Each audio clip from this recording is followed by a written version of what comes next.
Welcome, everyone. We are very glad to be in this venue here at the Södertälje Stadshus.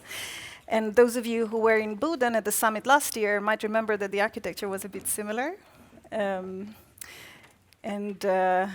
We think it's a bit exciting with these Contemporary Art Day summits that we seem to be mapping architectures of assemblies in Sweden as we go along. Today we'll be here, but tomorrow we are going to move to Samtidskonstdagarna. Some of you have surely already been there and played with kids, but they seem to be doing all sorts of things, including offering conference facilities. And the reason we move is because this venue was booked a long time before we came into the picture, and this meant that we had some logistical challenges, but for you, hopefully, this means that you'll just get a richer picture of Södertälje. And that's one of the ideas with the Contemporary Art Day Summit, that when we move it around from town to town in Sweden, that you get to know that place a little bit better. And actually we'll be moving in a lot of different venues and locations. And to get a grip of it all, we asked Maja Sten, the artist, who did the wonderful illustrations for this year's summit, to visualize it all through a map, to make it all more human scale, in ways that a Google map might not be able to do. This year, the Contemporary Art Day Summit is produced for the second time by Samtidskonstdagarna as part of this new governmental mission that the Public Art Agency received last year, and that I am the manager for. And the idea with this mission is to facilitate the development of the field of contemporary art by strengthening art organizations in Sweden. And this year, we created a partnership with 3 other institutions, Artleb Gnesta, Grafikens Hus, and Södertälje Konsthall. And for that, they received extra support from Södertälje kommun and the region of Sörmland, and we are very happy for that, because that made it possible for them to engage. Roughly 1 year ago, we started working with the theme for this edition, and we landed in the sustainability of art organizations as the theme. We had lots of discussions and quite different starting points, and lots of questions we discussed over many meetings. And I'm going to tell you a bit about these in the coming minutes.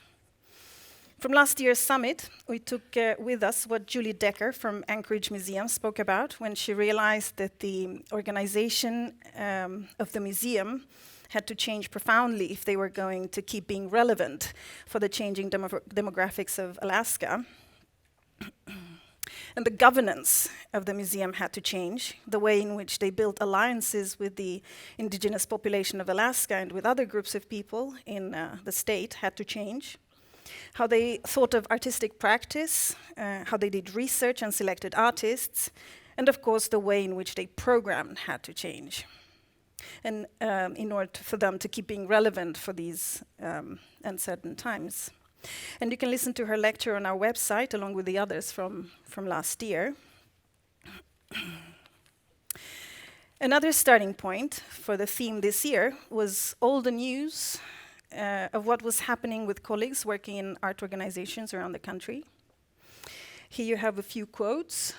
They're only in Swedish, but maybe your colleagues around the tables might help you translate for those of you who don't understand. Of course, there are other examples, such as when last spring the Social Democrats in the municipality of Tjörn put the public art in town on Blocket, which is the largest second-hand online market in Sweden, in a coup to say that the municipality does not afford public art ahead of schools and so on. So we asked journalist Leonidas Aretakis to speak to several of you about the situation of art organizations in Sweden, which resulted in an article that you can read on our webpage. These quotes are taken from the interviews he made. We know that SKL, which is the Swedish Association of Local Authorities and Regions, made a prognosis which says that up to the year 2035, public funding will only decrease, and public funding will hardly afford to cover fundamental welfare. So our question to you these days is how do we act given that knowledge? We know, for instance, from the UK that when they started cutting down severely in the public sector from some 10 years ago, the municipalities that had best results when it comes to if people thrive and if they want to continue living there were those who invested in culture and independent initiatives of different kinds. So instead of cutting, they invested in collaborations between self-organized and the public sector. So to reformulate the question, how do we get more funding to contemporary art when the public funding will actually be less, not more? How do we engage with citizens and inhabitants as users and resources, not just as consumers and visitors? And the third question that informed the theme of the summit this year was, of course, climate change and an ecosystemic view of the environment.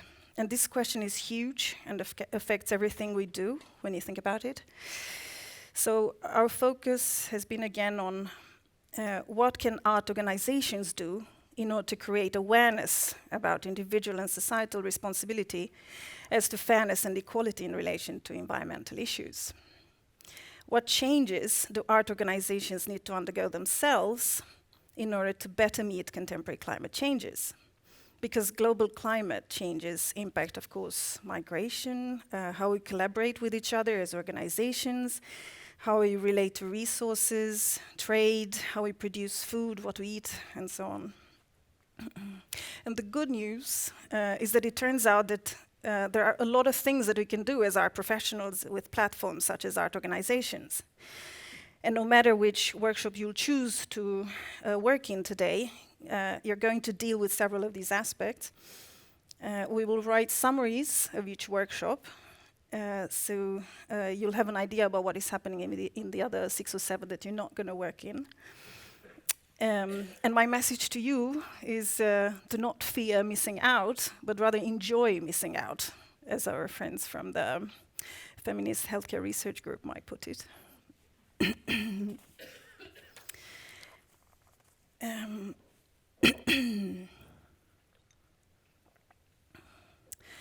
Yeah, I mean, sustainability is a tricky concept. The way it's used in the media and at structural level, in city development schemes and not really lived up to, is a tricky one as it dilutes the meaning of it. And we were perfectly aware of that and still decided to use the term, but with some tags attached. And perhaps the thing that has become most clear during the work with this year's theme is that sustainability is simply not something that you add to whatever it is we are doing, but rather it's about changing how we do things at the very core. And this has informed how we have been creating the conditions for discussing about taking action as individuals and as art organizations, but also towards the larger picture. For instance, all the workshops this afternoon are grounded in a criticism of the status quo, but they are all dealing with the next step after that critical analysis has been made. Tomorrow, we'll continue the discussions in another register. We have invited our colleagues from other state agencies, but also from the Ministry of Culture, from SKL, the Lottery Code Foundation, in order to discuss decision-making and funding for art organizations. So how can we become more proactive in relation to what art there is out there? What possibilities are there to change how professional artistic practice is defined in order to be more inclusive? What possibilities are there to rethink how an art institution is seen as a producer of exhibitions? What would be necessary to make existing funding criteria more inclusive and flexible? So that's a conversation for tomorrow morning, so you'll have to get up really early and be at Tom Teets. And you'll have to prepare to ask the right questions, and it's up to you also to answer to their questions. In fact, the entire process today and tomorrow will be about you. And that's why we invited Jesper and Kajsa, who have been working with complexity, deep democracy processes and ecosystemic change for a long time. And they've been helping me in designing the work with the whole mission I'm leading. Instead of creating a program of extremely interesting lectures, we decided to design a process that is about you and your questions. So when you are seated like this, it's not about you networking with each other that you're very good at doing yourselves, but it's about making it easier for you to formulate your own questions and learn from each other and see the diversity of practices and conditions you will work in. And Jesper and Kajsa will tell you more about that in a minute. My colleagues in the program group were Nina Beckman and Olivia Berkovic. Olivia, I think I've seen you here. There you are.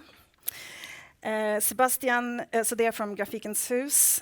Sebastian Dahlqvist and Signe Johannesson. Sebastian is over there. Signe you'll meet later at Arlem Gnesta.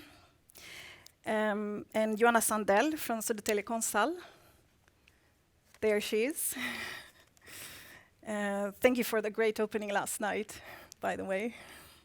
It's been a great pleasure to work with you guys over this past year. And I have to send special thanks to my colleague Sarah Rosling from the Public Art Agency and Katrin Ambertsson.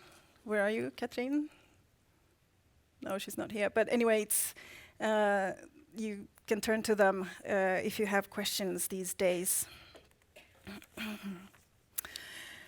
And I'd like to end by showing you two more very fresh artworks by Dan Perzowski, and saying a few words about how we try to work more sustainably in the project itself. We've offered guests to travel by train, first and foremost. I think Francis McKee can tell you a lot about the pros and cons of traveling by train from Glasgow to Södertälje.